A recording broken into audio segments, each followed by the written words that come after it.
नमस्कार, मैं हूं आचार्य डॉक्टर विक्रमादित्य और आज हम विषय जो ले रहे हैं वो ले रहे हैं मकर राशि वालों के लिए 16 तारीख का अवसर, रविवार का अवसर है और ऐसे में दशमी तिथि है और ये दशमी तिथि गंगा दशहरा और बटुक भैरव जयंती का सुंदर सुयोग लेकर आई है आपके लिए। ग्रहगण दृष्टिकोण से आपकी राशि के अनुसार से ग्रह योग जो बन रहे हैं वो आपके लिए लाभ का मार्ग बहुत सुंदर प्रशस्त करते दिखाई दे रहे हैं। धर्म में जितनी आस्था रहेगी उतना बढ़िया आपके लिए कल्याण के योग बने। सज्जनता के साथ काम करें, चिंता ना करें, आपके लिए पॉजिटिव रिजल्ट्स बहुत सुंदर प्राप्त हो रहे हैं। और गंगा दशहरा ही है विशेष तौर पर, इसकी कथा भी बड़ी महत्वपूर्ण है और साथ साथ विशेष तौर पर बटुक भैरव जयंती भी है। इन कथाओं को सुंदर समझ लें आप, क्या क्या सुंदर अवसर है और ऐसे में ये मुहूर्त हैं, यदि आपने इसमें कार्य कर लिया, सुंदर यज्ञ इत्यादि कर लिए तो आपके पुण्य भाग जाएंगे, अन्न कहे जो कथनीय लाभ प्राप्ति के योग बन जाएंगे। 16 तारीख को गंगा दशहरा है, गंगा दशहरा है और साथ साथ इस दिन गंगा जी मैया का अवतरण हुआ। माँ भगवान जो कहा जाता है कि भगीरथ की अथक प्रयासों से जब महाराज सगर के 60,000 पुत्रों को ऋषि कपिल ने शाप दे दिया और उनके उद्धार का कोई मार्ग बचा ही नहीं था, तब 3 पीढ़ी तक उस कुल में लोगों ने आराधना करी माँ भगवती गंगा की कि माँ गंगा को कैसे इस धरा पे प्रवृत्ति लाया जाए। तब भगवान विष्णु के पद से निकली हुई, जब कहा जाता है भगवान वामन का अवतार लिए और पूरी पृथ्वी को जब उन्होंने नापा तो कहा जाता है 3 पगों में नाप लिया, तो जब उनका पैर ब्रह्मलोक में पहुंचा था तब भगवान ने अपने कमंडल से जल लेकर ब्रह्मा जी ने उस जल को एकत्र कर लिया था और भगीरथ ने भगवान ब्रह्मा से प्रसन्न करके उनको साधना करके प्रसन्न कर माँ गंगा को वहाँ से मांगा।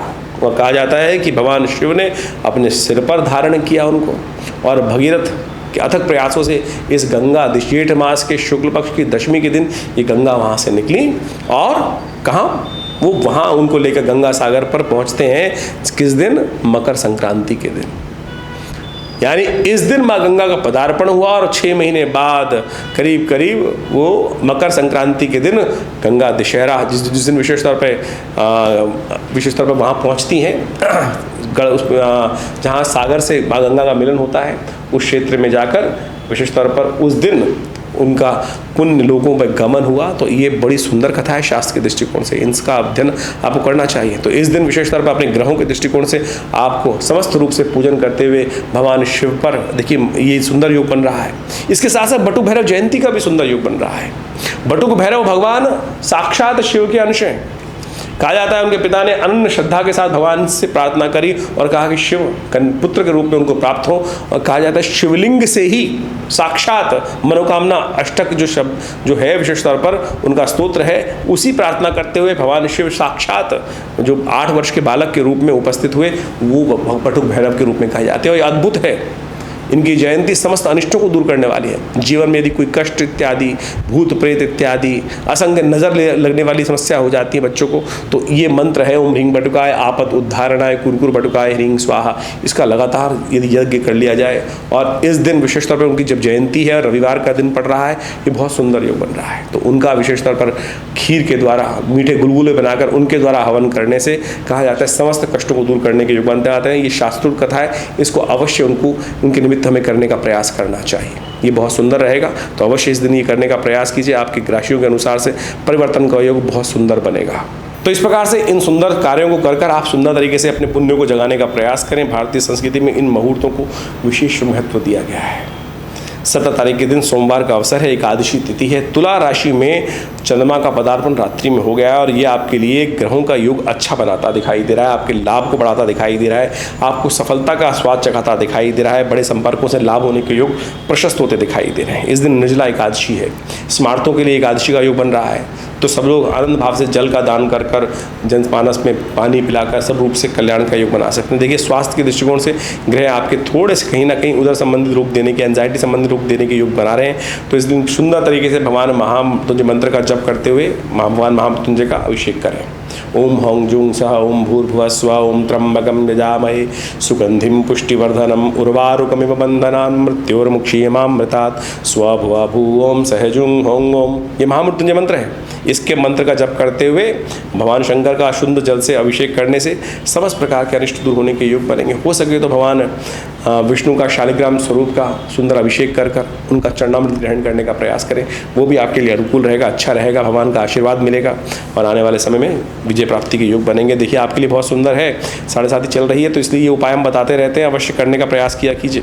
18 तारीख का मंगलवार का अवसर, एकादशी पड़ रही है, थोड़ी वृद्धा है और ऐसे में एकादशी और द्वादशी का संयोग हुआ है, वैष्णवों के लिए बड़ी सुंदर एकादशी का योग बन गया है उनके मत के अनुसार से। इस दिन बुढ़वा मंगल भी है, तो बुढ़वा मंगल अंतिम भगवान राम और भगवान हनुमान जी का पूजन और श्री साक्षात नरहरि भगवान विष्णु का एकादशी का स्तवन करने का अवसर, तो ये कई रूप से बड़ा महत्वपूर्ण दिवस है। ग्रहगणन दृष्टिकोण से आपकी राशि के अनुसार से बड़ा सुंदर योग बनता दिखाई दे रहा है, लाभ के योग अच्छे बन रहे हैं, सफलता प्राप्ति करने के योग आपकी राशि में अच्छे बनते दिखाई दे रहे हैं, लेकिन हिम्मत जगाने की ज़रूरत है। स्वास्थ्य के मामले में थोड़ा ध्यान रखने, थोड़ा कमज़ोर दिखाई देते हैं, अननेसेसरी की वीकनेस थोड़ी परेशान कर सकती है, तो ऐसे में विशेष तौर पर हनुमान जी की शक्ति जगाएं। जामवंत के वचन सुखाए, सुनी हनुमंत अति सुख पाए।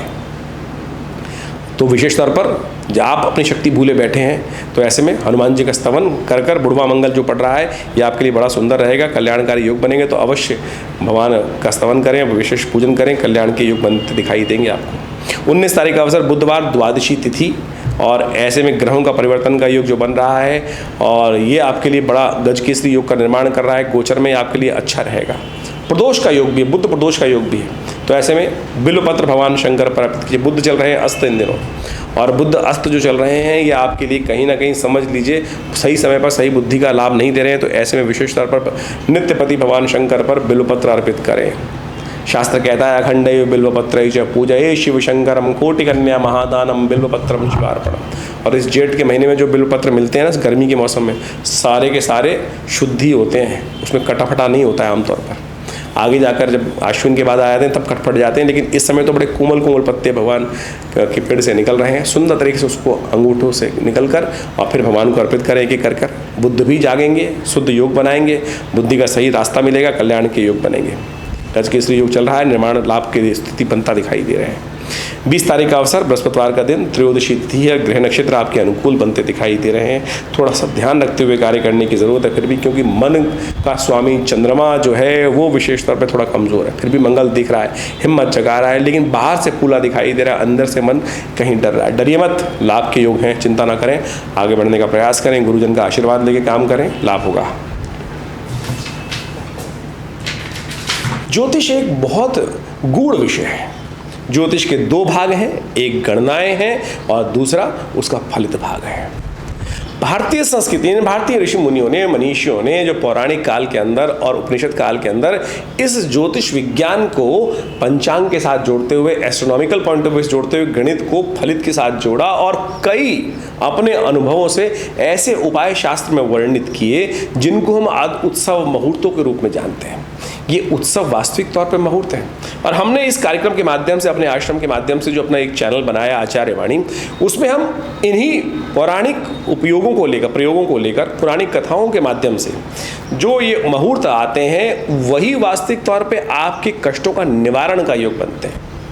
देखिए समझ लीजिए एक बात खास तौर पर, विशेष तौर पर ये जो मुहूर्त हैं, जैसे इस अभी आने वाले इन 10 दिनों में गंगा दशहरा, बटुक भैरव जयंती, धूम्रावती जी की जयंती, ग्रहों का परिवर्तन का योग, संक्रांति, एकादशी, ये सब जो पड़ रही हैं, ये विशेष तौर पर ये वो सुंदर मार्ग हैं, सुंदर वो मुहूर्त हैं जिनमें एक छोटा सा कर्म यदि सही दिशा में कर लिया जाए तो उसका कई गुना अधिक प्रभाव उत्पन्न होता है।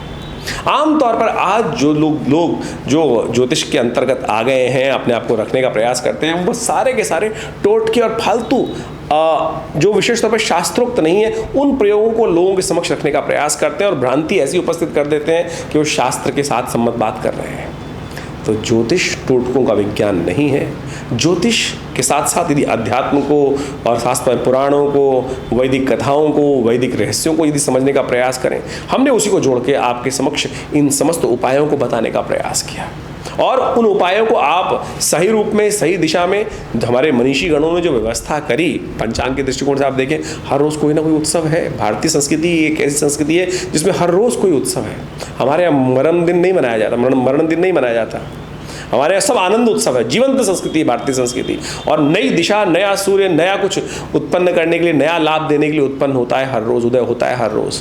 तो हम उस रूप में अपनी संस्कृति को समझते हुए कार्य करें तो बड़ा सुंदर रहेगा आपके जीवन। देखिए, जीवन में सुख और दुख एक पहिए के समान है, चलते रहते हैं, आता जाता है। तो वो परिवर्तन की तरफ है, कोई भी चीज़ स्थायी नहीं है। बस विश्वास जगाना है, सही दिशा पकड़नी है। और अभी जो हम ज्योतिष के दृष्टिकोण से आपके समक्ष ये सारी बातें बता रहे हैं, ये सारी की सारी गोचर के दृष्टिकोण से। आपकी राशि, जन्म राशि कौन सी है, चंद्रमा कहाँ विराजमान है, वो चंद्र राशि मानी जाती है। और उसके साथ से किस लग्न में जन्म हुआ है वो आपकी लग्न राशि मानी जाती है।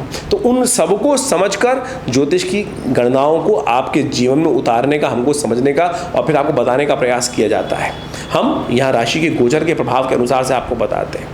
आपकी जन्म लग्न को और राशि को कोरिलेट कर आप दोनों भविष्य फलों को समझ सकते हैं, और देखिएगा फिर दोनों को मिलाकर आप सुंदर तरीके से अपने भविष्य को सुंदर तरीके से समझने का प्रयास कर सकते हैं। कई लोगों के प्रश्न हमारे पास लिख के आते हैं। बहुत सारे लोग पूछते हैं कि महाराज हमारी आप इतने सारे लोगों को एक ही राशि में कैसे। देखिए, गोचर का प्रभाव है।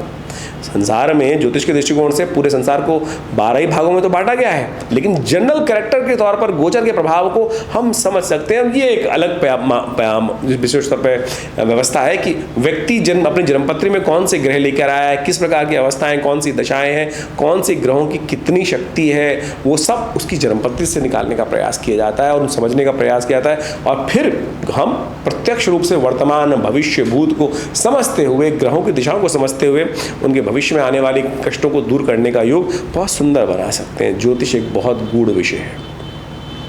आप उन समस्त रहस्यों को लेकर, ज्योतिष की प्राचीन वैदिक परंपरा को लेकर हम आपके समक्ष इस चैनल पर रहते हैं और आशा करते हैं आप इन गणनाओं का लाभ सही रूप से लेने का प्रयास करेंगे।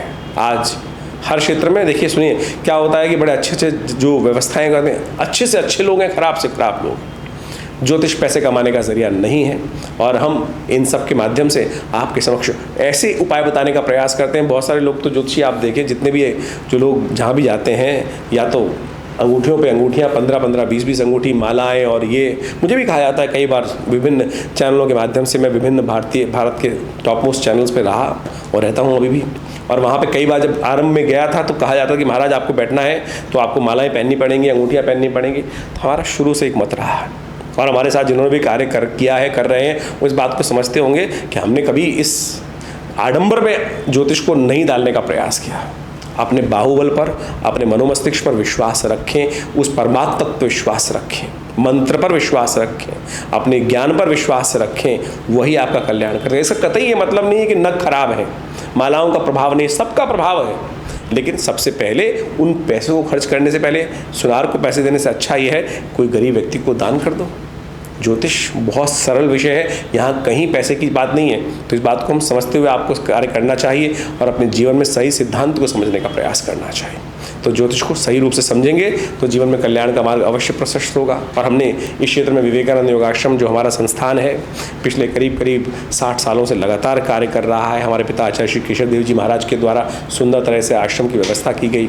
यहाँ भगवती की सुंदर प्रतिष्ठा की गई, जो 1947 में मुल्तान से माँ भगवती का श्री विग्रह चमत्कारिक रूप से, कहते हैं ना पत्थर नहीं चलते, हम कहते हैं पत्थर चलते हैं भाई, आया श्री विग्रह। कहाँ भगवती मुल्तान से इतना सुंदर मंदिर विराजमान होगा, पार्टीशन हुआ, विशेष तौर पर कटाई हुई, क्या विशेष तौर पर बुरा समय था, और ऐसे में माँ भगवती को एक व्यक्ति ट्रंक में बंद करके लाया और हमारे पिता आचार्य श्री केशव देव जी के घर पे उनको देके गया। और आज वो सुंदर विशाल भगवती का श्री विग्रह हमारे विवेकानंद योगाश्रम में प्रतिष्ठित है। हमारा भाग्य है, सौभाग्य है, मैं कहूँगा भाग्य में सौभाग्य है कि माँ के सानिध्य में बैठकर हम नित्य प्रति उनके लिए यज्ञ करते हैं, उनके सानिध्य में बैठकर लोगों के कष्ट दूर करने के सुंदर योग बनते हैं। तो आप भी आ सकते हैं विवेकानंद योगाश्रम में माँ भगवती के सुंदर श्री विग्रह का दर्शन करने के लिए, मनोकामना सिद्धि करने के लिए, अपने कष्टों को, सौभाग्य को जगाने के लिए, कष्टों को दूर करने के लिए।